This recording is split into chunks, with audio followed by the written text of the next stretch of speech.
छत्रपति शिवाजी महाराज ये एक ऐसा नाम है जिनका नाम से हम शौर्य शब्द को जानना शुरू किया है कि साहस और शौर्य कहां से आता है। वो आता है छत्रपति शिवाजी महाराज से। छत्रपति शिवाजी महाराज का 351वां राज्य अभिषेक आज हो रहा है मुंबई के चांदिवली के साफल्य सोसाइटी में, और यहाँ पर मेरे साथ साफल्य सोसाइटी के सारे लोग मौजूद हैं और एक पूरा मेले की तरह पूरा सजाया हुआ है, पूरी तैयारियां चल रही हैं और हम आपको इसमें शामिल करना चाहेंगे। शिवाजी महाराज के लिए मैं 2 लाइन कहना चाहूंगा कि राह मुश्किल हो लेकिन साहस होना चाहिए, और नजर भले ही कमजोर हो लेकिन नजरिया मजबूत होना चाहिए। वो छत्रपति शिवाजी महाराज की जय भवानी, जय शिवाजी, जय भवानी, जय शिवाजी। शिवशाही बाळासाहेब देशमुख।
हमारे साथ आज चांदिवली के दमदार आमदार हमारे साथ मौजूद हैं। इस कार्यक्रम को उनके आने से और 4 चांद लग गई है। तो लेकिन आज मैं जानता हूं कि ये भी एक्सेप्ट करेंगे कि आज का कार्यक्रम इनके बारे में नहीं है, आज का कार्यक्रम है शिवाजी महाराज के बारे में। तो मैं सबसे पहले आपसे जानना चाहूँगा सर कि आपने जीवन का हर पहलू देखा है, तो आप लोगों को क्या बताना चाहेंगे जो एक चीज़ जो छत्रपति शिवाजी महाराज के जीवन से जो लोग सीख सकते हैं? आज महाराष्ट्राचे आराध्यदैवत छत्रपती शिवाजी महाराज यांचा राज्याभिषेक आहे आणि या राज्याभिषेकाच्या दिवशी सापल्य परिवाराच्या वतीने जशी महाराष्ट्रामध्ये प्रत्येक गल्लीमध्ये शिवजयंती साजरी केली जाते, अशाच पद्धतीने महाराजांचा राज्याभिषेक तरुण पिढीसमोर ठेवण्यासाठी, तरुण पिढीला महाराजांचा इतिहास जागृत ठेवण्यासाठी हे सापल्य परिवाराने एक अतिशय चांगला उपक्रम या ठिकाणी हाती घेतलेला आहे आणि अतिशय चांगला उपक्रम चांगल्या पद्धतीने एक मराठमोळा या माध्यमातून लोकांसमोर ठेवलेला आहे आणि तो यशस्वीपणे पूर्ण केलेला आहे. त्याबद्दल सापल्य परिवाराचा मनपूर्वक आभार मानतो. अशाच पद्धतीने संपूर्ण महाराष्ट्रामध्ये सापल्य परिवाराच्या माध्यमातून, सापल्य परिवाराच्या या प्रेरणेतून सामाजिक संस्था असतील, महाराजांवरती प्रेम करणाऱ्या संस्था असतील, या सर्वांनी अशाच पद्धतीने आपल्या विभागामध्ये, आपल्या परिसरामध्ये महाराजांचा राज्याभिषेक दिवस आज साजरा केला पाहिजे. हा आनंद उत्सव तरुण पिढीसमोर ठेवला पाहिजे, इतिहास आपला जागृत झाला पाहिजे, हीच अपेक्षा या ठिकाणी व्यक्त करतो. सर, हम ये जानना चाहेंगे कि आप जाते जाते जो आपने शिवाजी महाराज के ऊपर काफ़ी चीज़ें पढ़ी होंगी, तो लोगों के लिए आपका क्या आगे प्रयत्न रहेगा जिससे कि लोग और पढ़ पाए शिवाजी महाराज के बारे में? क्योंकि आज तक तो हमने सिर्फ ब्रिटिश काल और दूसरी चीज़ों के बारे में ही पढ़ा है, तो इस पर आपकी और आपकी सरकार की क्या तैयारी है? महाराजांच्या इतिहासामध्ये महाराजांनी सर्व समाजाच्या लोकांना एकत्र घेऊन, सर्व समाजाच्या लोकांच्या भावना त्यांचा आदर करून स्वराज्य स्थापन केलं. अशाच पद्धतीने या महाराष्ट्रामध्ये सर्व समाजाच्या लोकांना एकत्र घेऊन, सर्व समाजाच्या भावना एकत्र घेऊन, सर्व समाजाच्या विकासासाठी महाराष्ट्राचे मुख्यमंत्री आदरणीय एकनाथ शिंदे साहेब ही प्रेरणा घेऊन महाराष्ट्राचं राज्य करो, महाराष्ट्राच्या हिताचं राज्य करो आणि जनतेचं राज्य करो आणि जनतेची सेवा त्यांच्या हातून खडो, एवढीच या ठिकाणी अपेक्षा आहे. वार्ड 158 के नगर सेवक हमारे साथ मौजूद है जिनका नाम है सोमनाथ जी सांगड़े. उनसे आइए थोड़ी बातचीत करते हैं. सर, मैं आपसे जानना चाहूँगा कि आपने शिवाजी महाराज के जीवन से क्या सीखा है अपने पर्सनल लाइफ में? आज हिंदुस्तान में, पूरा हिंदुस्तान से लेके वर्ल्ड में शिवराज्याभिषेक मनाने का कार्यक्रम हो रहा है और उसी का एक भाग यहाँ चांदोली महाड़ा में साफल्य परिवार के ओर से आज शिवराज्याभिषेक का कार्यक्रम यहाँ ठिकानी संपन्न हुआ है.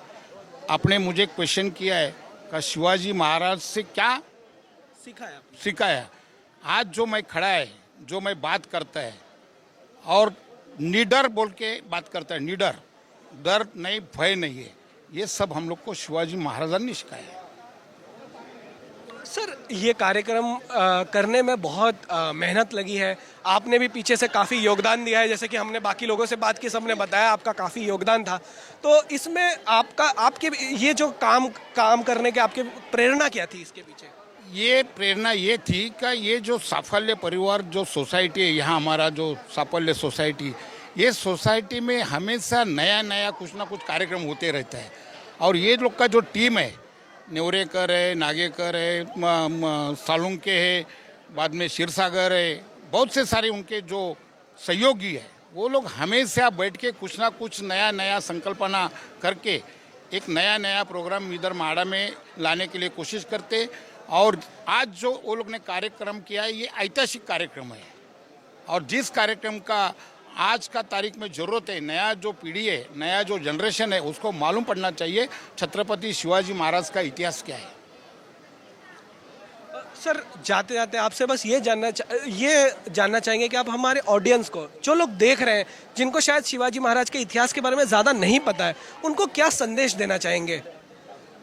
इनको संदेश यही है कि आज जो भी लोग इधर बैठे थे, लगभग सबको छत्रपति शिवाजी महाराज का इतिहास मालूम है, लेकिन उसको वापस फिर से दोहराने का जो ज़रूरत था, वो काम इधर हुआ है. और आज काफ़ी लोग जो इधर बैठे थे, छत्रपति शिवाजी महाराज के मावले बैठे थे, वो लोग काफ़ी सीख के अभी घर पे जाके अपने अपने बच्चे लोग को इतिहास पढ़ाएंगे. हमारे साथ जो इस कार्यक्रम के पूरे कर्ता धर्ता है, जिनके नेतृत्व में ये पूरा काम हुआ है, उनसे हम थोड़ा बात करते हैं. इनका नाम है राजेंद्र क्षीरसागर और उनसे थोड़ा सा जानने की कोशिश करते हैं कि ये कार्यक्रम के पीछे जो जो चीज़ें हुई हैं, जो फंक्शंस हुए हैं, उसके पीछे क्या क्या इतिहास है। सर, मैं सबसे पहले ये जानना चाहूँगा कि जैसे कि हमने देखा कि पालकी चली, हाथी चला, जो ये सब लाइन में चल रहे थे, उसके पीछे का थोड़ा सा विवरण दीजिए, बताइए कि उसके पीछे कारण क्या है और इतिहास क्या है। आज 351वां राज्याभिषेक दिन पूरा हमारे महाराष्ट्र में नहीं तो पूरी भारत भर मनाया जा रहा है और उसी प्रकार को हम हमारे सोसाइटी में इस कार्यक्रम को मद्देनज़र रखते हुए साफल्य मित्र परिवार एक ऐसी चालना देती है, हमारे समाज को एक संबोधन करते हैं कि हम एक साथ आए और एकजुटी का जो यहाँ पर इम्पैक्ट होता है वही हमारी ये जो जुलूस निकला था उसमें सभी धर्मी लोग थे, सभी हमारे समाज के लोग थे। हम सबको एक जगह पे लाने की जो महाराज जो हमारे शिवाजी महाराज उन्होंने 12 बलुतेदार जो जैसा आपण मराठी बोलतो 12 बलुतेदार पद्धति 12 बलुते बोले तो 12 जाति के आदमी लोग को यहाँ इकट्ठे लाया और वही हमारा एक था कि हम सभी समाज को एक जगह पे लाए और इसी ये बात को हम लोग मद्देनज़र रखते हुए इस कार्यक्रम का आयोजन किया गया था। सर, जो पूरी पालकी निकली, जैसे पालकी में कई लेयर्स थे, हाथी थे, उसके पहले रथ पे शिवाजी महाराज सवार थे, तो वो जो लाइन बनी थी उसके पीछे का आप थोड़ा सा बताएंगे क्या है। शिवाजी महाराज ने जो लड़ाई की थी उनके साथ मावले थे, देखा थे हमारे जो ये पहने हुए हैं ये सब मावले थे और उन्होंने जो लड़ाई करते हुए उन्होंने किसका इंतज़ार किया था, उसका उपयोग किया था, ढाल कर रहा था, तलवार किया था, जो हम लोग ने मर्दानी जिसको हम लोग बोलते हैं कि शौर्य पदक। इसके वजह से हमको प्रेरणा मिलती है कि महाराज ने कैसी लड़ाई वहाँ तभी लड़ी थी और उसको ही हम लोग प्रेरणा लेके हम लोग भी बोले कि हम क्यों नहीं इस तरह से कार्यक्रम करें और शोभा का बढ़ाए और इसी तरह से हम लोगों ने सब समाज को एक साथ लाए और इस कार्यक्रम को हम लोग आपके सामने अभी अपनी देखा जो यहाँ पर महाराज की मूर्ति बैठी है उसका अनावरण किया गया। उससे हम सुबह अगर काम पे निकलते हैं तो हम सुबह यहाँ महाराज को नतमस्तक होते हैं, एक प्रेरणा मिलेगी कि हमारे पास एक पॉजिटिवनेस आएगा और वही हमारा मकसद था और इसके लिए हमारा आज देखो आप अच्छी से सुंदर यहाँ पर महाराज की शिल्प यहाँ पर बिठाया गया है। सर, एक आखिरी चीज़ आपसे जानना चाहूँगा कि जैसे आज हम देखते हैं आसपास में लोगों की पड़ोसियों से नहीं बनती है, बगल वाले से नहीं बनती है, आपने पूरे एक सोसाइटी को एकत्रित किया, उनको साथ लाए और ये कार्यक्रम इतना स्मूथली हुआ, इसके पीछे आपको कारण क्या लगता है, कैसे ये आप कर पाए हैं? ये देखो ये हमारे नाम में है, हमारा सोसाइटी का नाम है साफल्य। हम लोगों ने इसको नाम रखा है साफल्य मित्र परिवार। हम एक साथ कैसे मित्र जैसे रहे, जैसे हमारी एक हिंदी सीरियल चलती है तारक मेहता का उल्टा चश्मा, उसमें दिखाई गई जैसी फैमिली है वैसी ही तरफ से हमारा यहाँ का माहौल हम लोग बनाए रखते हैं कि एक फैमिली बनकर अगर किसी को सुख का काम होता है हम सुख में भी उनके साथ रहते हैं, अगर किसी के ऊपर दुख आता है तो दुख में भी वैसे ही तरह से हम लोग संभाल होते हैं और कोई यहाँ पर छोटा नहीं है, कोई बड़ा नहीं है, हम सबको एक साथ लेके चलने वाले। इसके लिए हम लोगों ने नाम रखा है साफल्य मित्र परिवार और इसी परिवार में ये सब बात आ गई। इस सोसाइटी के अध्यक्ष रविंद्र नेवरेकर के साथ हम आज मौजूद हैं जिन्होंने ये भव्य कार्यक्रम करवाया है। सर, इस कार्यक्रम के पीछे आपकी प्रेरणा क्या थी, क्या मोटिवेशन था आपका? सर, हम लोग 25 साल के पहले यहाँ रहने को आए और उसके बाद हमने जो देखा यहाँ जो प्रवेश है, उसके बाद अपने घर में जाने के लिए जो प्रवेश है वो उसमें हमारे ध्यान में आया कि नहीं, यहाँ सिर्फ एक ही भगवान बैठ सकता है और वो भगवान है छत्रपति शिवाजी महाराज और ये इस दुनिया में कोई भगवान नहीं हमारे लिए। तो इसीलिए हमें यही भगवान बिठाने दिखा था यहाँ और यही प्रेरणा थी। शिव स्वराज्याभिषेक करके राज्याभिषेक करके एक ग्रंथ है, उसमें जो जो चीज़ लिखी है वो सब हम लोग ने आज फॉलो करने की प्रयत्न किया है। बाहर भी देखिए जो जो किसी ने सुना नहीं महाराज के बारे में वो सब हम लोग ने लोगों के लिए वो मालूम होना चाहिए, इसलिए हम लोग ने डिस्प्ले किया है। यहाँ किसी का राजकीय वगैरह कोई नहीं है, हम लोग साफल्य मित्र परिवार करके हम लोग काम कर रहे हैं। सर, कई लोग ऐसे हैं जो शायद महाराष्ट्र के बाहर से देख रहे हैं जिनको शिवाजी महाराज के बारे में ज़्यादा ज्ञाति नहीं होगी, ज़्यादा ज्ञान नहीं होगा, उनके लिए आप एक कोई उनकी जो सीख है जो लोगों तक आप पहुंचा सके, जो सीख के शायद कल से अगर वो अपने जीवन में इम्प्लीमेंट करें तो कुछ बदलाव देख सकते हैं, वो क्या होगी?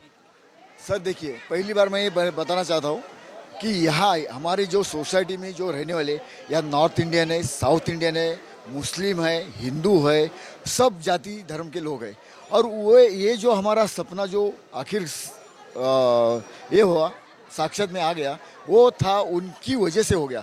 यहाँ सब लोगों ने अपना लास्ट 1 महीने से वो काम कर रहे हैं। ये नॉर्थ इंडियन भी है, साउथ इंडियन भी है, तो उनको शिवाजी महाराज के बारे में सब मालूम है। अभी समझो राज्यों में यहाँ मालूम होना चाहिए, तो अपना महाराष्ट्र राज्य का यहाँ इम्पोर्टेंट है कि उनको करना चाहिए ये सब काम, कि हर एक राज्य में ये उनका जो कहानी है, छत्रपति शिवाजी महाराज का कार्य है, हिंदुओं के लिए जो उन्होंने काम किया है, वो सब जगह पे पहुंचना चाहिए। सर एक तो चीज़ मैं चेंज करना चाहूँगा कि शायद हिंदुओं के लिए नहीं, सबके लिए काम किया है। पर मैं एक और चीज़ जो आपने बात कही उससे मुझे ये समझ आ रहा है कि शायद हमारा देश कहीं पीछे रह गया। अंग्रेज़ों के बारे में छापने से अच्छा अगर हमारे देश के हीरोज़ के बारे में अगर हम छापेंगे तो ज़्यादा बेहतर होगा और ज़्यादा लोग उससे कनेक्ट भी कर पाएंगे। तो कहीं ना कहीं आपको लगता है कि ये थोड़ा सा हमसे एज अ सोसाइटी चूक रह गई है और गवर्नमेंट की भी चूक रह गई है? देखिए, अभी शिवराज्याभिषेक जो दिन है, ये जो आज का दिन है, अभी 2 साल पहले महाराष्ट्र सरकार ने उसको मान्यता दी और वो शिव स्वराज्य दिन करके उन्होंने डिक्लेयर किया।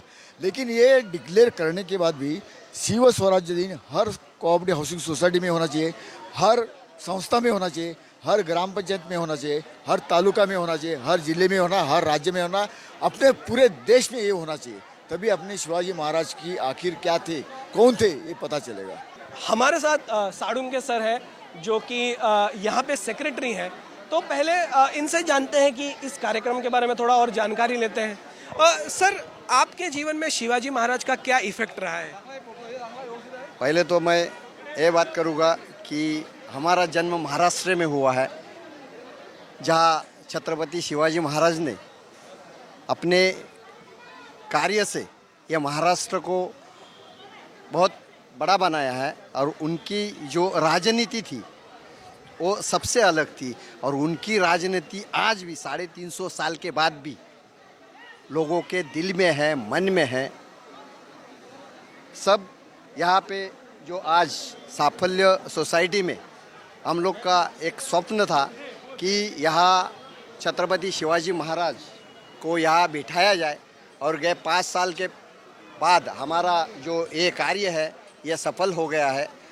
मी या ठिकाणी एवढंच सांगेन की छत्रपती शिवरायांच्या पदस्पर्शानं पावन झालेल्या महाराष्ट्राच्या पुण्यनगरीमध्ये, संतांच्या पावनभूमीत, मराठमोळ्या वातावरणात साफल्य मित्र परिवारानं आज या ठिकाणी हे जे छत्रपती शिवाजी महाराजांचं जे शिल्प उभं केलेलं आहे, आणि मला खास करून अभिमान आहे की या साफल्य सोसायटीमध्ये, या कुर्ल्यामध्ये सर्वप्रथम आज या 351व्या शिवराज्याभिषेक दिनी या पुतळ्याचं अनावरण झालं।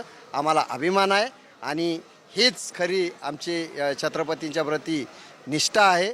आणि ही असं वातावरण प्रत्येक सोसायटीमध्ये, कुर्ल्यामध्ये, पवईमध्ये आणि संपूर्ण मुंबईसह महाराष्ट्रामध्ये व्हावं, हीच आमची इच्छा आहे। सर, इस जो आपने ये पूरा कार्यक्रम करवाया, इसमें सबसे बड़ी चीज़ है कि जिस तरह हमने देखा कि किसी भी चीज़ पे कॉम्प्रोमाइज़ नहीं किया गया, हर छोटी से छोटी चीज़ का ध्यान रखा गया। तो इसमें एक्सपेंस बहुत आया होगा, खर्चा बहुत लगा होगा, तो वो सब चीज़ें आपने कैसे मैनेज की?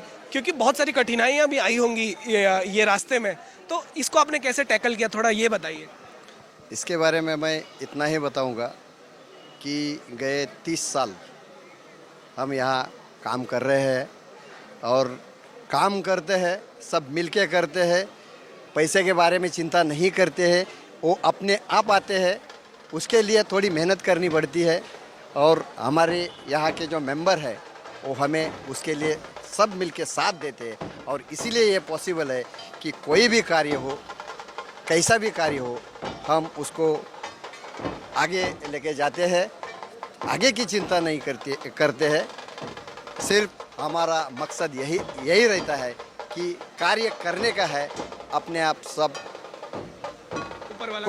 कुशल मंगल हो जाता है।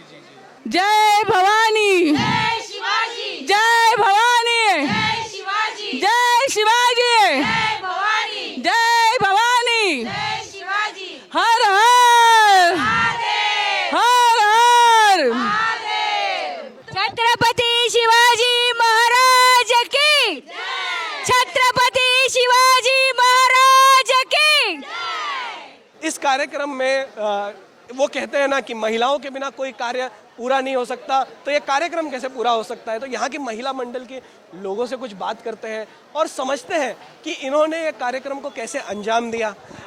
मैडम, सबसे पहले आपसे जानना चाहेंगे कि आपने ये कार्यक्रम जो हुआ, क्योंकि कई महीनों की मेहनत है, तो इसके पीछे आपने काम कैसे किया, अपना टाइम कैसे मैनेज किया, ये थोड़ा हमारी ऑडियन्स को बताइए, क्योंकि और सोसाइटीज भी जानना चाहेंगे कि हम ये कैसे कर सकते हैं। हम लोग सब जण काम पे जाते सुबह, आम्ही सगळीजण सकाळी कामाला जातो, पण संध्याकाळी आल्यानंतर आम्ही सगळे एकत्र भेटतो आणि नंतर मग आम्हाला म्हणजे आम्ही सगळे एकत्र भेटल्यानंतर आम्ही डिसाईड करतो की कसं काम करायचं, काय करायचं, कसं कुठे जायचं, हे कोणाला काय काम द्यायचं, हे सगळं आम्ही संध्याकाळी आल्यानंतरच सगळं हे करतो। मैडम, आपसे जानना चाहेंगे कि ये जो कार्यक्रम आज संपन्न हुआ है, तो अब जब संपन्न हुआ, जब आपने ये भव्य मूर्ति देखी और सब देखा, तो आपके मन में क्या फीलिंग्स आ रही थी उस वक्त? बहुत अच्छा लगा एकदम, म्हणजे खूप छान वाटलं। म्हणजे आम्ही साफल्य सोसायटीमध्ये राहतो, त्याचा आम्हाला खूप अभिमान आहे। आणि आज जो शिवाजी महाराज राज्याभिषेक सोहळा झाला, तर तो एकदम अप्रतिम होता आणि अंगावर काटे आणणारा होता। खूपच छान कार्यक्रम झाला आणि आम्हाला त्याचा अभिमान आहे। आखिरी में एक और किसी से जानना चाहेंगे कि मैडम, कि आपके जीवन में शिवाजी महाराज का क्या ऐसी सीख है जो आप बाकी लोगों को भी देना चाहेंगी, जो देख रहे हैं, जो यंग बच्चे होंगे या बच्चियां होंगी, वो क्या सीख सकती है महाराज से? महाराज से सीख सकते हैं कि जो मैनेजमेंट उनका बचपन से लेके बुढ़ापे तक जो उन्होंने सबकी केयर करके जो मैनेजमेंट किया है, उसके ऊपर बहुत ही ध्यान देने का है। एकता, जो हर एक जाति धर्म का उनके इसमें टीम में शामिल था, तो सबको लेके वो कार्य करते थे। वैसे ही हमारे जो नेवरेकर साहब है, वो भी ऐसे ही है कि सबको साथ लेके टीम वर्क करते, जब भी इतना बड़ा हमारा ये प्रोग्राम संपन्न हुआ। महाराज विराजमान हो गए, जो उनका सपना था उन्होंने वो साकार करवाया नेवरेकर साहब ने, और उनके टीम उनके साथ है। जैसे शिवाजी महाराज सबको लेके सब साथ चलते थे, वैसे ही हमारे नेवरेकर साहब भी ऐसे ही सबको साथ में लेके चलते हैं। जितना हमने इस सोसाइटी में देखा, इस सोसाइटी में, ये सोसाइटी शायद हमारे देश में एक एकता का प्रतीक बन सकती है। जितने लोग एक साथ मिलकर ये काम किया है, इतना भव्य कार्यक्रम कराया, इतना स्मूथ हुआ, तो इस बारे में आपकी क्या राय है? और ये एकता आप कैसे बनाए रखते हैं? कोई फंक्शंस करते हैं, क्या करते हैं जिससे ये एकता हमेशा से बनी रहती है? इसके पीछे सबसे महत्वपूर्ण भाग है कि हमारी पूरा जो ग्रुप है, हमारी जो संस्था है, उसके पीछे सबका, क्योंकि हम लोग कभी एक आपस में झगड़ा नहीं करते, जो भी होता है हम आपस में निपटा के आगे चलते हैं, और एक अकेला आगे नहीं जाते, सबको साथ में लेके जाते हैं। मेन हमारा उद्देश्य यही है कि एक को ही आगे नहीं बढ़ाना है, पूरा सोसाइटी आगे बढ़ना है, क्योंकि हमारी सोसाइटी का ही उज्जवल करने का है। और इसके कारण हमारे यहाँ के सब प्रोग्राम ऐसे ही होते हैं। नॉट ओनली दिस, हमारे यहाँ जितने भी फंक्शन होते हैं उन सब में खाली साफल्य नहीं रहता है, पूरा महाड़ा उसमें शामिल रहता है। कि हम लोग खाली साफल्य वाले ही करते हैं वो है, लेकिन हम लोग खाली साफल्य वाले ही नहीं रहते हैं, हम लोग सबको हमारे साथ में लेके आगे चलते हैं, ताकि सबको ये सीख मिले कि एक ही कैसी हो, एक ही का बल क्या हो। ये ज़्यादा ज़रूरी है कि एक ही का बल क्या होता है। ऐसा नहीं कि किसी का कोई इसमें ईगो नहीं रहता है, अगर ईगो रखेंगे तो फिर झगड़ा हो जाएगा, लेकिन ऐसा कुछ नहीं होता है। हमारी सोसाइटी में ये बहुत, जैसे टीवी सीरियल आता है, कुठली सीरियल, गोकुलधाम, हमारी हाँ तारक मेहता, हमारी सोसाइटी लाइक तारक मेहता का वही गोकुलधाम जैसा ही है, गोकुलधाम सोसाइटी है। ऐसे ही हम लोग सब मिलके रहते हैं। तो जैसा कि हमने देखा, साफल्य सोसाइटी ने एक और बार प्रूव कर दिया कि एकता में ही सब कुछ है। अगर आप एक हैं तो आप सब कुछ कर सकते हैं, मुश्किल से मुश्किल कार्य कर सकते हैं। वैसे ही शिवाजी महाराज का जो जीवन रहा है, वो भी एक सीख और एक प्रेरणा का प्रतीक रहा है। जिस तरह उन्होंने अपना जीवन जिया, ऐसा नहीं है कि उनकी ज़िंदगी में उतार चढ़ाव नहीं आए, सबके ज़िंदगी में आते हैं, आपके भी आएंगे और शायद आ रहे होंगे, पर इसका मतलब ये नहीं है कि आप कमज़ोर हो जाएं। तो मैं शिवाजी महाराज की सीख को 2 लाइनों में थोड़ा सा समराइज करना चाहूँगा कि पाने को कई मुकाम बाकी है, जिंदगी के कई इम्तिहान बाकी हैं। अभी तो आपने नापी है मुट्ठी भर ज़मीन, अभी तो पूरा आसमां बाकी है। तो मैं यही कहना चाहूँगा कि इसी तरह आप भी अपना जीवन जिए, कठिनाइयों से ना डरें और आगे बढ़े, निडर रहें। कॅमेरामॅन किशोर गायकवाड के साथ अश्विन शर्मा, न्याय टीव्ही। आज या ठिकाणी साफल्य सोसायटी या चांदिवली विभागामध्ये अग्रगण्य असलेली सोसायटी आणि आमच्या या सोसायटीचं साफल्य मित्र परिवार आहे, ज्यातून आम्ही सांस्कृतिक चळवळ निर्माण केलेली आहे आणि याच सांस्कृतिक चळवळीचा एक सामाजिक कार्य कशा असा प्रकारचं असावं, आज आपण संपूर्ण महाराष्ट्रामध्ये नव्हे तर संपूर्ण देशामध्ये महाराजांची 391वा राज्याभिषेक सोहळा संपूर्ण साजरा होत आहे। रायगडावर त्याचा मोठ्या प्रमाणात साजरा होत असतो। अगदी त्याचप्रमाणे किंचितही तुसुबरी कमी नसावी, आम्ही आमच्या सगळ्यांच्या सहकार्यातून आजचा हा राज्याभिषेक सोहळा सकाळपासून आम्ही 7 वाजल्यापासून सर्वजण या ठिकाणी आलेलो आहोत आणि त्यामध्ये आमचा हा कार्यक्रम या ठिकाणी संपन्न झाला। आणि आता आपण जी आमच्या समोर जी साफल्य मित्र परिवाराचा जो आमची हा हॉल आहे, या हॉलच्या वर आम्ही राज्यांची जी शिल्प मूर्ती आम्ही त्या ठिकाणी अनावरण केलेलं आहे। अगदी मी सांगतो की हा न भूतो न भविष्यती असा हा उद्घाटन सोहळा आमचे दमदार आमदार, लाडके आमदार मामा दिलीप मामा लांडे, आम्ही त्यांना प्रेमाने मामा म्हणतो आणि सगळेजण संबोधतात मामा, आणि आमच्या मामा आणि आमचे नगरसेवक सोमनाथजी सांगळे यांच्या उपस्थितीमध्ये। आणि सर्वात आम्हाला महत्त्वाचं म्हणजे आपण सर्व ज्यांच्या जर आपल्याला या ठिकाणी जर प्रेक्षक मिळाले नसते, आपली उपस्थिती नसेल तर या कार्यक्रमाची मजा नाही। आणि म्हणून हे जे काही आम्हाला श्रेय आपण देत आहेत, भरभरून दाद दिली की कार्यक्रम कसा कसा करावा हे नेहमीच आम्हाला मिळत असतं, परंतु न भूतो न भविष्यती असं मला वाटते। आणि अशा पद्धतीचा हा कार्यक्रम या ठिकाणी केला आणि यामध्ये आमच्या या कार्यक्रमाला 4 चांद लावले। आम्हाला शाहीर जे मिळालेले होते आंतरराष्ट्रीय कीर्तीचे हे प्रसाद विभूते यांनी अतिशय सुंदर शाहिरी या ठिकाणी सादरीकरण केलं। आणि आम्ही पुन्हा एकदा आमच्या मित्र दिनेश कोविंदे यांचे देखील या ठिकाणी आभार व्यक्त करतो। तुर्तास इथेच थांबतो। महाराष्ट्राचा बुलंद आवाज राजेंद्र रामनाथ क्षीरसागर। जय भवानी, जय शिवाजी, जय भवानी, जय शिवाजी, जय शिवाजी, जय शिवाजी। धन्यवाद, धन्यवाद, धन्यवाद। जय महाराष्ट्र।